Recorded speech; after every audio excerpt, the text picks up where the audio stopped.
Hey everyone, it's Alex Morkate with Real Estate Shorts. In this episode, we're going to talk about free rent. We're going to define what free rent is in commercial real estate, how it's applied, and some important considerations around its impact on net operating income and valuation. Let's get started. So first, what is free rent?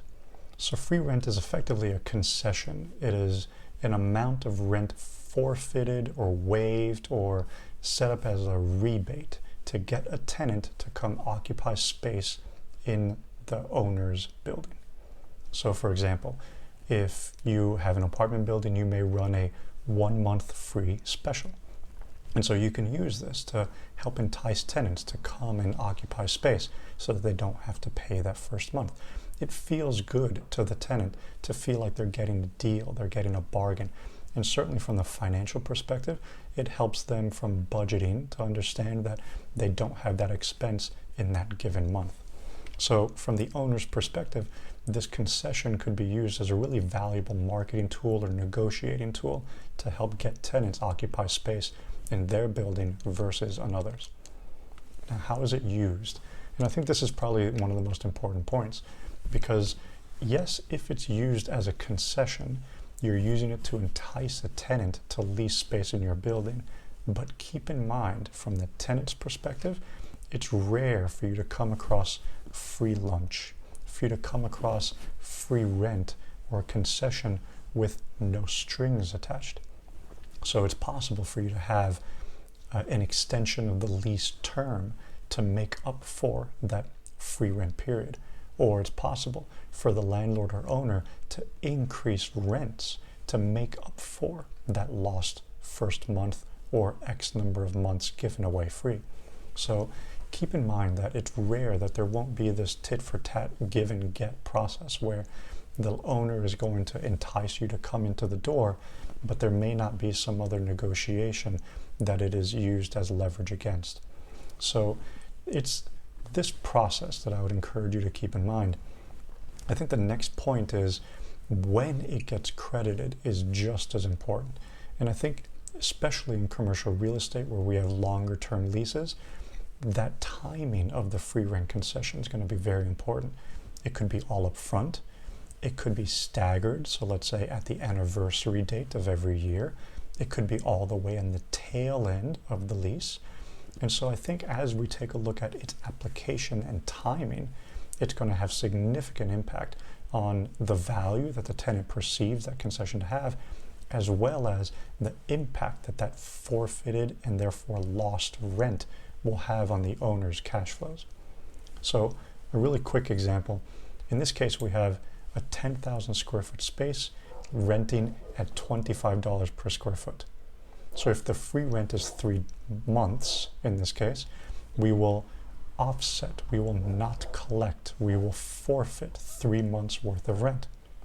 So the way that we'd go about this is say, let's take $25 a square foot times 10,000 square feet. That's $250,000 divided by 12 because we're paying monthly times 3 because there's 3 months free. So we would be forfeiting $62,000 worth of potential rent, so that our effective rent collected is $187,500. So let's see what this looks like in practice. So it is obviously going to have a direct impact on net operating income and the after effects cascade thereafter. So again, if we take a look at 3 months worth of free rent on this example, if we had $100,000 in operating expenses, our NOI is now lower by that $62,500. So again, to illustrate the point, if we opted no free rent, then we would have collected $150,000 worth of net operating income. But with 1 month, it goes lower. 2 months, it goes even lower. 3 months brings us back to the original example of $87,500. So why is this important to you? So the understanding that it impacts net operating income implies a few things. So the first is it's not necessarily going to change operating expenses. Free rent does not serve as a change in the structure of owning and operating the building. It just simply changes the structure of how you collect and how much you collect in rent. So variable expenses like, let's say, utilities or janitorial, they're likely still going to be there because the tenant is going to be occupying that space. Next is free rent may extend to other categories of collections. So maybe parking income, reimbursement revenue based on the lease type. And so just be careful with what free is applied to. Is it only base rent, or does it apply across all collections due from the tenant? So to kind of see what impact this has, if we come back to the exact same example, we have net operating income of $87,500 because we had 3 months worth of free rent. But what's important thereafter is, if you understand that free rent impacts net operating income is directly related to value if we're going to be applying the cap rate. So if we take a look at the difference between the two main concessions owners use, tenant improvement allowance and free rent, then we could begin to understand the implications that the choice will have on value. So let's play this out a little bit. Let's say we have only free rent.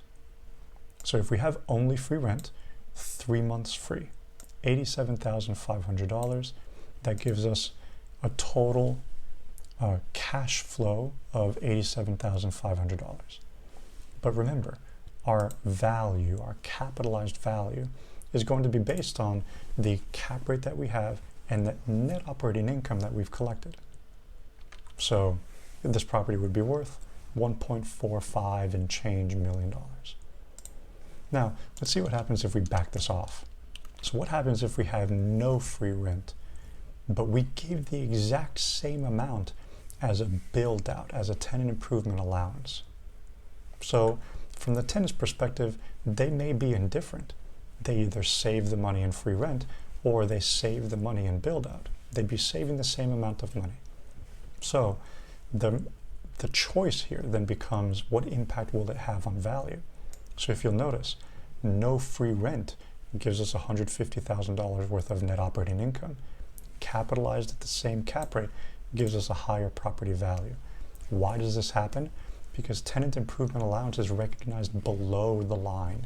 It's recognized under net operating income. It is not directly affecting the capitalized value. So some will make an argument that they would rather give free rent than tenant improvement allowance because it gives them a more direct benefit to the tenant. Others will make the argument that they would rather give tenant improvement allowance because it doesn't immediately affect their bottom line value.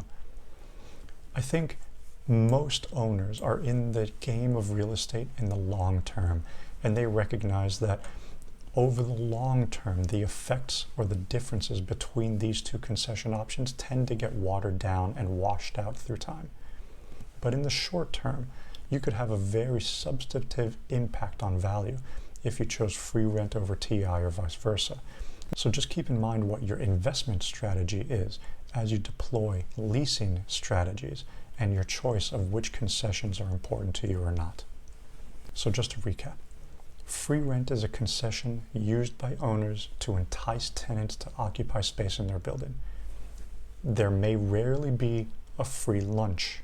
In other words, you may find yourself in a position as a tenant where different lease terms were moved against your favor, in favor of the owner, because they gave free rent. So for example, higher overall lease rate, higher escalations, lease guarantee, longer lease term.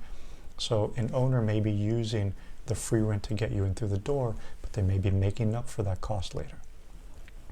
Your choice of the concession will have a direct impact, especially over the short term, on the value of your property. If you found this video helpful, I'd encourage you to take a look at a handful of others that relate to other concessions and lease strategies and types. And as always, if you have any questions, comments, or feedback, I look forward to hearing from you. Talk to you soon.